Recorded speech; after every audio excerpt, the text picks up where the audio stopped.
African Americans and the institutional church.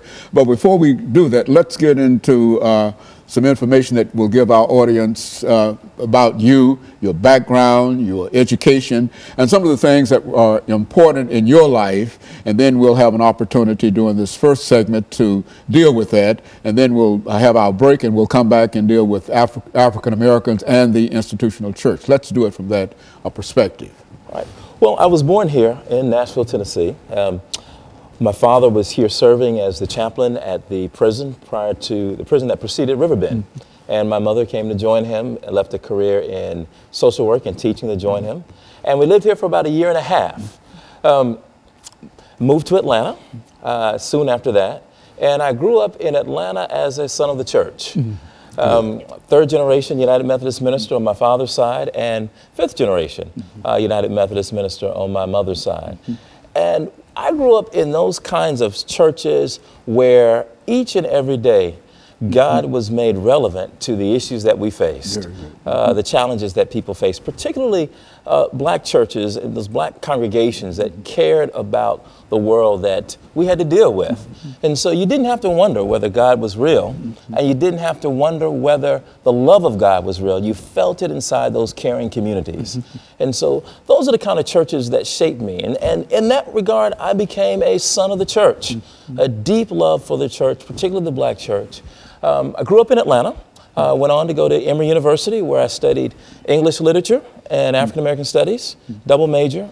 Went on to study at Gammon Theological Seminary at ITC, and studied biblical studies and theology, and finally completed my education here again in Nashville, where I took a PhD in religion at Vanderbilt. Along the way, I met some, and I was shaped by some significant faculty members, professors like Dr. Charles Cofer, who is considered the father of African American biblical studies, and Randall Bailey, who taught me, was my first Old Testament teacher at ITC. And here, my advisor was Dr. Renita Weems, who directed my dissertation. Dr. Cofer taught me the importance of cultural context in the Bible, looking particularly at African context and finding not only myself, but my community in the text. And Randall Bailey taught us how to think critically about the problems we faced and how those problems were made relevant in our own interpretations. And finally, Dr. Renita Weems really took me and honed me and made me a scholar. Any faults I have are my own, but what I find that's good in my work has to do with the caliber of instruction I got from great professors. And so I'm grateful for my journey. Along the journey, what I found to be most important, not just the education that I got, but the experience I got along the way. I served as pastor of Old National United Methodist Church for several years in Atlanta, Georgia. And it was one of those congregations that accepted a young student pastor and taught me that while it was extraordinarily important that I studied hard, but it was also important that I took what I knew, and I knew, not only did I know the books, but I had to know the lives of the people. I had to understand where religion, if you will, where religion hit the ground. In other words, where the rubber met the road, and the kinds of difficulties that real people faced as they attempted to live faithful lives. And so I was blessed to be the pastor of that church for several years, where I really learned not only how to care for and lead a community, but I also learned why biblical interpretation is so important for our churches. I left there and served as the university chaplain at Clark Atlanta University for several years. And there I met some of the brightest and most inquisitive students who really pushed me to think not only outside of my education, but also to think outside of the confines of regular churches. Very good. And of course, what we're going to, excuse me, Doctor, what we're going to do is to take our first commercial break, and then we'll come back and complete some of the information that you're giving us now. And we'll be back with our audience following this very, very short commercial break.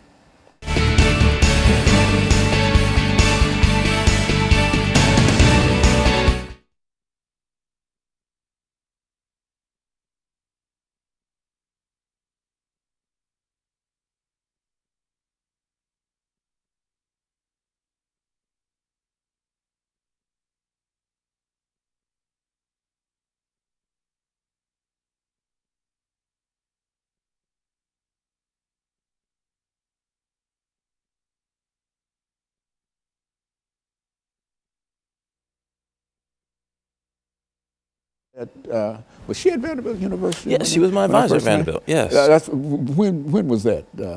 When she advised you at Vanderbilt University? That would have been 97, 98. Yeah, I think I met her about that time. Yeah, I was till about 2002. I graduated 2002, 2003, yeah. Yeah, very good. Yeah, I know Professor Weems. Yeah, yeah. So this is the second segment, right. And this is when we'll start talking about the institutional. I'll introduce the show itself. Mm-hmm.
Thank you and welcome back to the second segment of the show for today. We're talking to Dr. Herbert Marbury from Vanderbilt University, and he's given us some information in reference to the institutional church. And he's also given us some excellent information concerning his background and some of the experiences that led him to us this morning. And so, Dr. Marbury, let's see if we might be able to pick up where we left off and to have you to start talking about African Americans and the institutional church from your perspective. Well, I think what's foundational for the institutional church for African Americans, and perhaps foundational for most churches, but particularly for black churches, is the Bible. Mm-hmm. You find it in the pulpits. We preach from it. It is our authority for our moral life, and it is for most Christian communities the Word of God. And I tell my students, every time they step into a pulpit in the midst of a community of believers and they speak from the Bible, they are speaking for that community. What is the Word of God? And so one of the things that captured my attention when I was a student at ITC and then later at Vanderbilt, had good professors like Professor Victor Anderson and Professor Lewis Baldwin, who interests me not only in ethics, that is how black communities think about what's right and wrong, but also interested me in the history of the black church. And from that standpoint, I wanted to know, well, why do churches in general think of the Bible and use the Bible so differently? For example, you look in Nashville and you've got churches from one end of the city to the other. And on fundamental issues, we disagree, and yet the same book is being preached from our pulpits. And I began to wonder, well, what's going on? It's not the book is the same. Mm-hmm. What's going on in the way that we interpret these texts? It's the interpretation of Absolutely, the book. It's the way. And so I wanted to study how African Americans historically have interpreted the Bible. And so that's the reason I wrote Pillars of Cloud and Fire. It begins to look at African American biblical interpretation from the antebellum period, starting with slavery. And I look at various examples. A radical example and a conservative example in the antebellum period, beginning with Absalom Jones and David Walker. I move on to look at Reconstruction with Frances Ellen Watkins Harper and John Jasper. The Harlem Renaissance with Zora Neale Hurston. Then the era of civil rights with Adam Clayton Powell and Martin Luther King Jr. And finally, I look at the era of Black Power with Albert Clegg. Each one takes up the book of Exodus, but takes it up in a very different way. And they take it up based on what I talked about earlier. That is, what are the relevant challenges that my community faces? How can I continue to make the Word of God, the Bible, relevant? And so during the antebellum period, Absalom Jones and David Walker both take up the story of Exodus almost literally, that if God delivered the children of Israel from Egypt, across the Red Sea into the Promised Land, then God will do the same. And the Promised Land was freedom from slavery. Well, freedom from slavery came, and we weren't free. We faced Jim Crow and segregation. And so if you go to the era of Reconstruction, and you look at sermons, the Promised Land doesn't look like freedom from slavery. Emancipation is no longer identified with the Promised Land. Uplift is. Well, how do we educate now? How do we move from just emancipation to education and the kind of cultural attainment that will lift Black communities? And after Reconstruction, that changes again in the Harlem Renaissance. This idea that we need to throw off the manacles of slavery, the old Southern sort of African American rebirth. And a rebirth. That's right. The Renaissance man, Renaissance man, Renaissance woman. But for the Harlem Renaissance writers, for the most part, except for Zora Neale Hurston, they were really thinking rather in sexist terms. So they were thinking the new Negro was the new Negro man.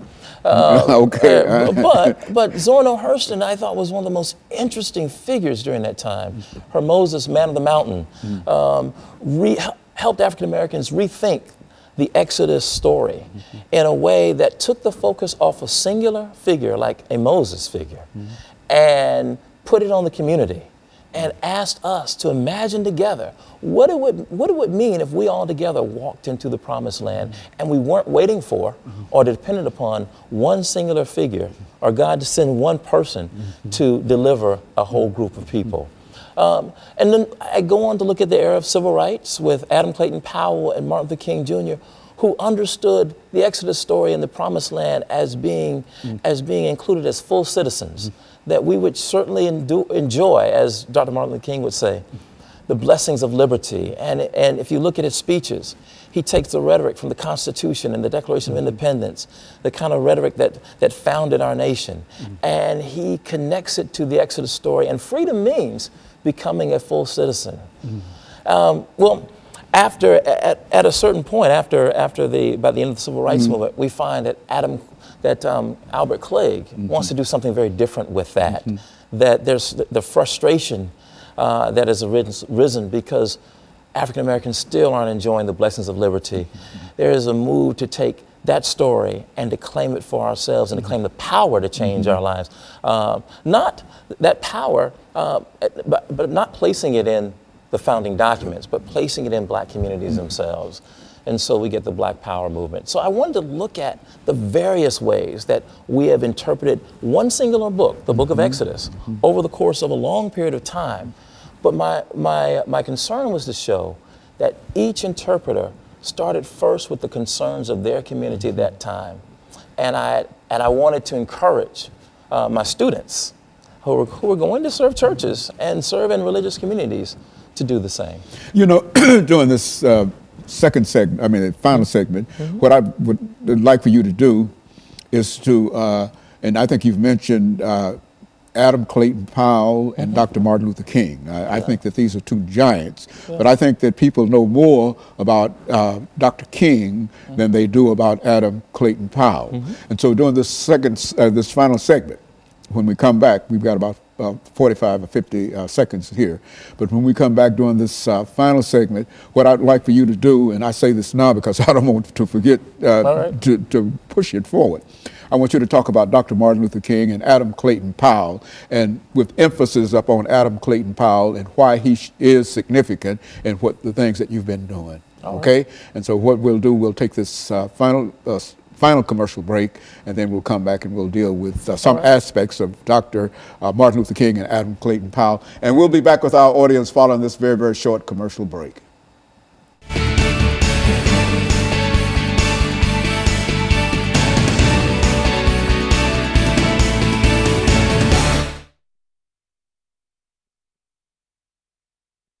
You look like you've been doing this all your life, man. I got no, this is my first time. Oh man, you're good. Because you got the information. That's what makes you good. See, when you have the information, then you can do it. Yeah. See, and so when we come back during this final segment, I'll introduce the show again. All right. But and in case I forget, but what I'd like for you to do is to look at these two personalities within the context of all the things that you've studied about them and writing your book and books and et cetera, and to look and to examine those two individuals, Dr. Martin Luther King and Adam Clayton Powell, and point out whatever the similarities or difficulties and et cetera, whatever you want to talk about. But I think that that would be good to end this, because these are the two most important individuals in terms of contemporary black society and the institutional church. You see, and I'd like to know more about the, about this myself. You see, and so when we come back, we'll do that. We'll do this. We will have, excuse me, we'll have 10 minutes to do this. I need some water myself. Yeah. Okay, very good. Thank you. Now, Herbert Marbury. Yes, that's it. Okay, well, I have to do that every time. See, you're giving us some excellent, and I don't want to make any noise.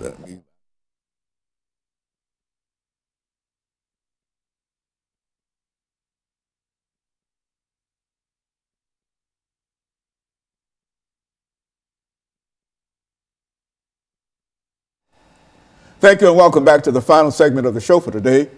We're talking to Dr. Herbert Marbury from Vanderbilt University, and he's giving us some information in reference to African Americans and the institutional church.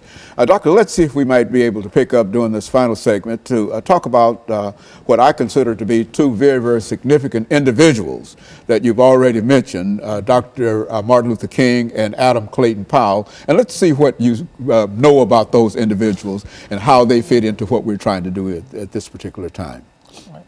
Well, in the chapter on the Civil Rights Movement, I take up Dr. King and Adam Clayton Powell as a pillar of cloud and fire. Dr. King as a pillar of cloud, and and Adam Clayton Powell as a pillar of fire. And when I say pillar of fire, I mean someone who kind of brandished, if you will, his brashness, a boldness, a certain radical nature.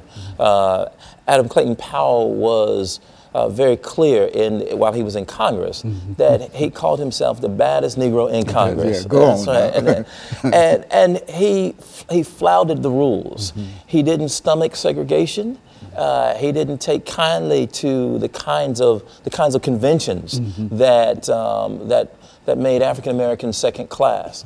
And part it had to do with his upbringing, had to do with who he was, but it also had to do with, I think, growing up in Harlem.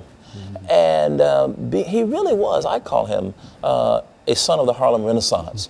He was the new Negro, as I understand it, that the Harlem Renaissance writers had hoped for. He started one of the first boycotts of the public transportation system in Harlem. One of the first sort of public service programs at his church, at Abyssinian Baptist Church.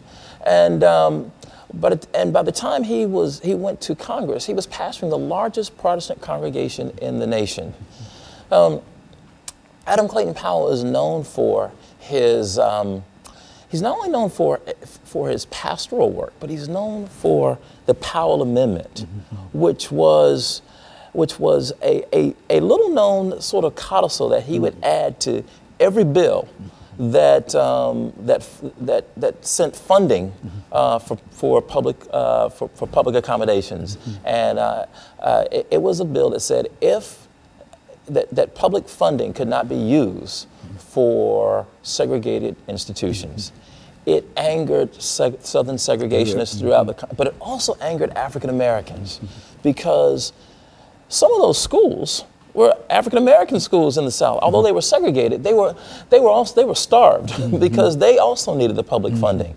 But Clayton Powell didn't care. What he was concerned about was ensuring that those who wanted segregation had to pay for it. And so he starved them all to death until he was able to get the Civil Rights Bill in 1964. That was his victory in the Civil Rights Bill of '64. He was there when Lyndon Baines Johnson signed it, but so was Dr. Martin Luther King Jr. And King who was, now they were both princes of the Black Baptist Church. Adam Clayton Powell had gone to, attended school in New York. His father, his father, in many ways, had groomed him to be a prince of the Baptist Church. Martin Luther King, as Dr. King, as Dr. King's father. Good. His father pastored Abyssinian, while Dr. King's father pastored Ebenezer, and they both groomed their sons for the roles that they would take. They both went to elite schools, Morehouse College in the South, and they both were products of the black middle class. But where they differed, I think, was Dr. King grew up in the segregated South, born right at 1929, just as America was going into the Great Depression. And Dr. King saw a different and a brutal side of white segregationist power. And it was something that I don't think Adam Clayton Powell saw. That shaped Dr. King in a way that that Adam Clayton Powell didn't. And led to his assassination. Yes, and led to his assassination. Absolutely. In a sense, both of them were assassinated. Dr. King, literally. Good. Adam Clayton Powell was politically destroyed because of his brashness. So what I find with now, both of them come at a time when African Americans have migrated, and I think this is also important to make the making of these two figures. African Americans began to migrate immediately after the Civil War. Every 10 years, you look at the census, you see more and more African Americans migrating toward the west and toward the north.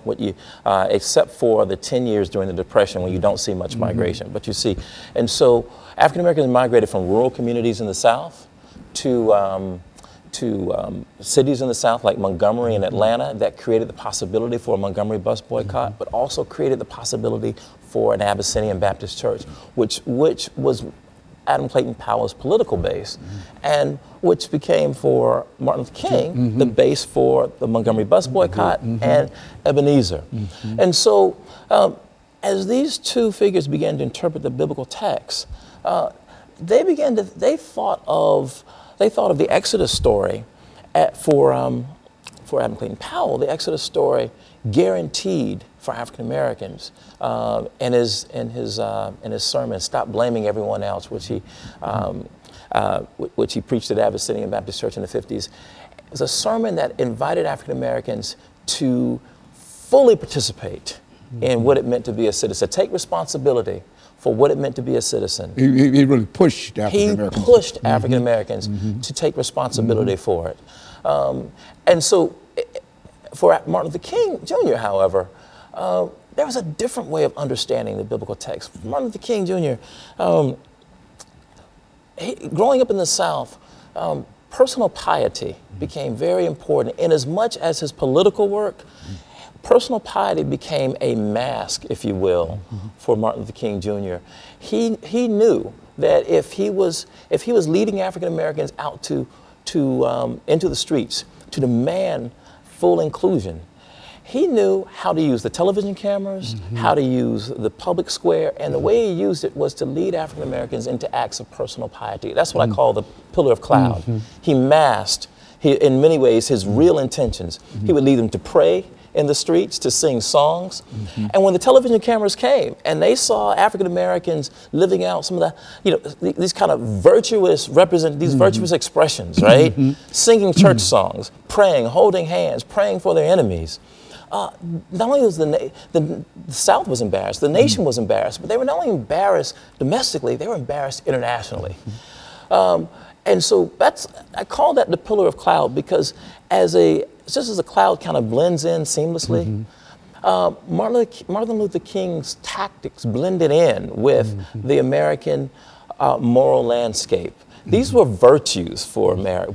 And this was also Dr. Martin Luther King behind the veil. Yes. And you know more about that because of one of your professors, I'm sure. Dr. Baldwin. Dr. Baldwin, Right, who talked about right. that and et cetera. And I think that you're an excellent reflection in terms of what he said about that and some of the things that you're saying about that. And I want you to know that the information that you're giving us now is very, very precious. Right. And I think that understanding these two individuals and some of the things that they faced and how different they were, one from the north and one from the south, but yet and still they had the same commitment, and while they went about it differently, they had the same commitment in terms of the uplift of African Americans to eventually reach the promised land. And I think that that's what we're still trying to move toward. And that's what we're still trying. That's what I hope that as you read my book, but as we think about biblical interpretation today,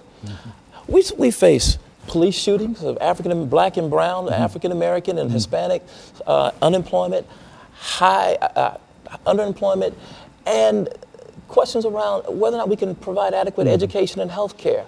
And I want to know, why is it that we have to go out into the streets to hear the word of God that Black Lives Matter? Why not in the church? Now, to be sure, there's some churches who are doing that. But my question is, how do we interpret the Bible in ways that are relevant for us? Very good. Let me thank you, Doctor, during this last few seconds for coming by and giving us that excellent information. And let me encourage you to tune in again next week for another